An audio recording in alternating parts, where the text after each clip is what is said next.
Okay, so imagine a family secret, something buried for more than 20 years. A crime that completely tore a family apart is about to come roaring back to the surface. But not in a courtroom. No, this is happening in a foreign palace, where a powerful ruler has just set a test that is going to decide everyone's future. And that's really the question at the heart of our story today, isn't it? It's a biblical drama, for sure, but it's also so universal. It's about guilt, it's about responsibility, and maybe, just maybe, a chance for redemption. So let's dive in and see how this ancient story unfolds. All right, so picture this. We're in Egypt. 10 brothers are standing before the second most powerful man in the entire country, the viceroy. What they don't know is that this is their own brother Joseph, in disguise. They've been accused of being spies, and now they're being given a pretty stark ultimatum. Now you have to understand, the structure of this test is brilliant. It isn't random at all. Joseph designs it specifically to force his brothers to go back and face the very family they fractured all those years ago.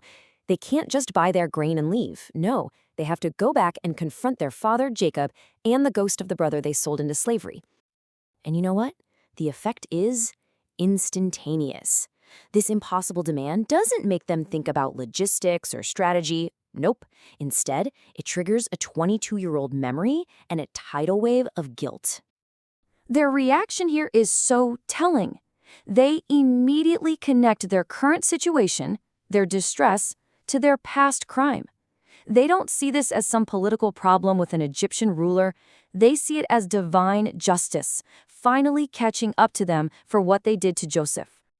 But here is the incredible dramatic irony. They're having this raw, emotional confession out loud, in Hebrew, thinking the viceroy can't understand a single word. But Joseph, he's standing right there, and he hears everything. That interpreter, just a prop in his very elaborate stage play. So you gotta ask, why does he cry? Well, according to the great medieval commentator Rashi, it's because he hears that they are genuinely sorry, that they truly regret what they did. You see, this test isn't just about revenge for Joseph, it's a search for real repentance, and in this moment, he finds it.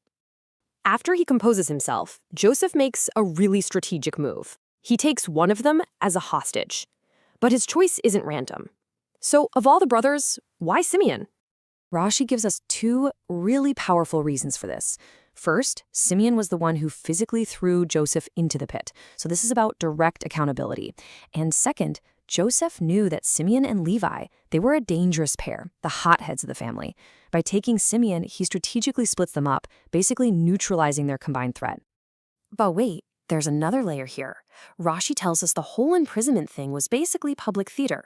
As soon as the brothers were gone, Joseph released Simeon from his bonds and treated him well, gave him food and drink.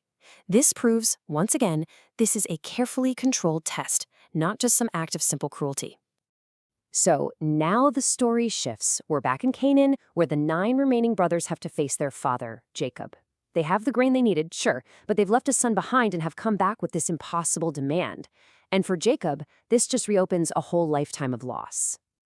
I mean, you can just hear the absolute despair in his voice. Jacob is completely trapped by his trauma.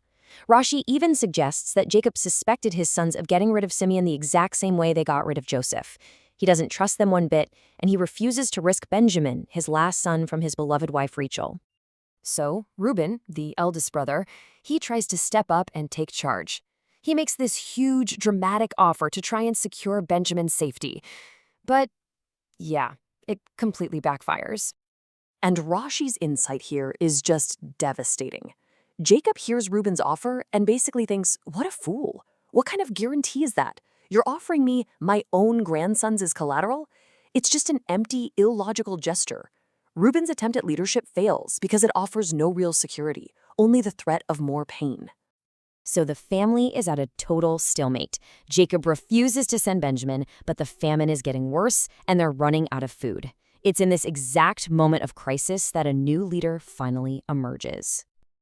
Look at the difference in Judah's language. It's night and day. Where Reuben offered someone else's life, Judah offers himself. He says, I will be the guarantee, hold me responsible. This is a complete shift from blame and excuses to absolute personal accountability. And that phrase right there, I shall stand guilty before you forever, that is the key. Rashi explains this isn't just a promise for his lifetime. No, Judah is making an eternal vow. He's taking on a spiritual debt that will follow him into the world to come. And it's this profound level of commitment that's what finally convinces Jacob.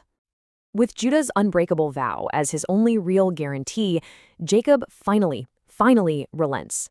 But he doesn't just send them off. He orchestrates this meticulous, desperate, last-ditch plan to try and save his family. His strategy is incredibly thought out. He sends a tribute gift to appease the ruler. He sends double the money, probably hoping the whole returned silver thing was just an oversight. He finally agrees to let them take Benjamin. And last, knowing he's done everything he possibly can, he turns to prayer. These are just some of the most heartbreaking words in the entire story. After his prayer, Jacob just resigns himself to whatever happens next. It's a statement of utter surrender. He has gambled everything on Judah's vow, and now all he can do is wait. And that brings us to our final thought. This whole story really presents two different models of leadership. You have Reuben, the firstborn, who tries to lead with a grand but ultimately empty gesture. And then you have Judah, who leads by taking absolute personal and eternal responsibility. So it makes you wonder, what is the true measure of a leader? Is it power or is it responsibility?